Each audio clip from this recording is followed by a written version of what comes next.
بسم اللہ الرحمن الرحیم۔ السلام علیکم ناظرین۔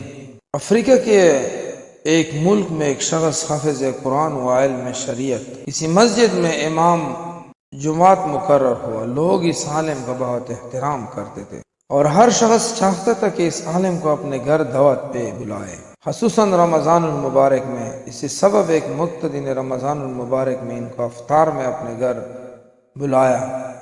عالم نے دعوت قبول کی اور افطار کے وقت اس مقتدی کے گھر پہنچے اور وہاں ان کا بہت شاندار استقبال کیا گیا۔ افطار کے بعد عالم نے میزبان کے حق میں دعا کی اور واپس چلے گئے۔ مقتدی کی زوجہ نے عالم کے جانے کے بعد مہمان خانے کی صفائی ستھرائی کی تو اسے یاد آیا کہ اس نے کچھ رقم مہمان خانے میں رکھی تھی، لیکن بہت تلاش کے باوجود وہ رقم اس عورت کو نہیں ملی، اور اس نے اپنے شوہر سے پوچھا کہ کیا تم نے وہ رقم لی ہے؟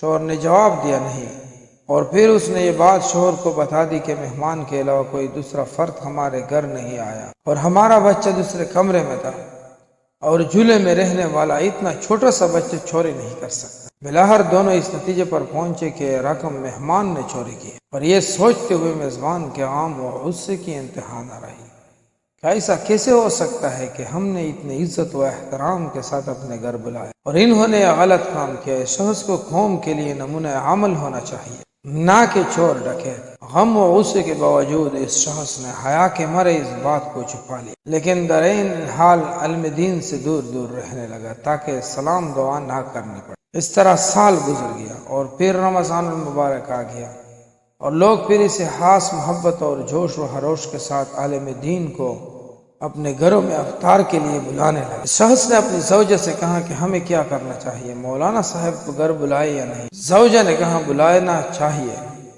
کیونکہ ممکن ہے مجبوری کے عالم میں انہوں نے وہ رقم اٹھائی ہو، ہم انہیں معاف کر دیتے ہیں تاکہ اللہ کریم بھی ہمارے گناہ معاف۔ اور پھر اس شخص نے مولانا صاحب کو اس عزت و احترام کے ساتھ اپنے گھر افطار پر بلایا، اور جب افطار وغیرہ سے فارغ ہو گئے تو میزبان نے مہمان سے کہا جناب آپ متوجہ ہوں گے کہ سال بار سے اب کے ساتھ میرا رویہ بدل گیا۔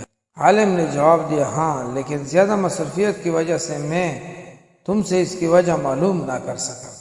میزبان نے کہا قبلہ میرا ایک سوال ہے اور مجھے امید ہے کہ آپ اس کا واضح جواب دیں۔ پچھلے سال رمضان المبارک میری زوجہ نے مہمان خانے میں کچھ رقم رکھی تھی اور پھر وہ رقم اٹھانا بھول گئی، اور آپ کے جانے کے بعد ڈھونڈنے کے باوجود وہ رقم ہمیں نہیں ملی، کیا رقم آپ نے لی تھی؟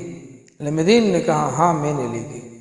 میزبان حیران و پریشان ہو گیا، اور عالم دین نے اپنی بات جاری رکھتے ہوئے کہا جب میں مہمان خانے سے جانے لگا تو میں نے دیکھا کہ کاؤنٹر پر پیسے رکھے ہوئے ہیں، چونکہ تیز ہوا چل رہی تھی اور نوٹ ہوا سے ادھر ادھر اڑ رہے تھے، لہٰذا میں نے وہ نوٹ جمع کیے اور میں وہ رقم فرش کے نیچے یا کہیں اور نہیں رکھ سکا، ایسا نہ ہو کہ تم وہ رقم نہ ڈھونڈ سکو اور پریشان ہو جاؤ۔ اس کے بعد عالم نے زور سے اپنا سر ہلایا اور اونچی آواز میں رونا شروع کر دیا، اور پھر میزبان کو مخاطب کرتے کہا میں اس لیے نہیں رویا کہ تم نے مجھ پہ چوری کا الزام لگایا، اگرچہ یہ بہت دردناک ہے، لیکن میں اس لیے گریہ کر رہا ہوں کہ 365 دن گزر گئے اور تم میں سے کسی نے قرآن کریم کا ایک صفحہ بھی نہیں پڑھا، اور اگر تم قرآن کریم کو ایک بار کھول کر دیکھ لیتے تو تمہیں رقم قرآن مجید میں مل جاتی۔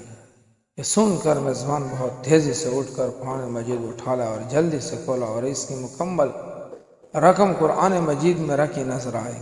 یہ حال ہے آج ہمارے مسلمانوں کا، جو سال بار بھی قرآن نہیں کھولتے اور اپنے آپ کو سچا اور حقیقی مسلمان سمجھتے ہیں۔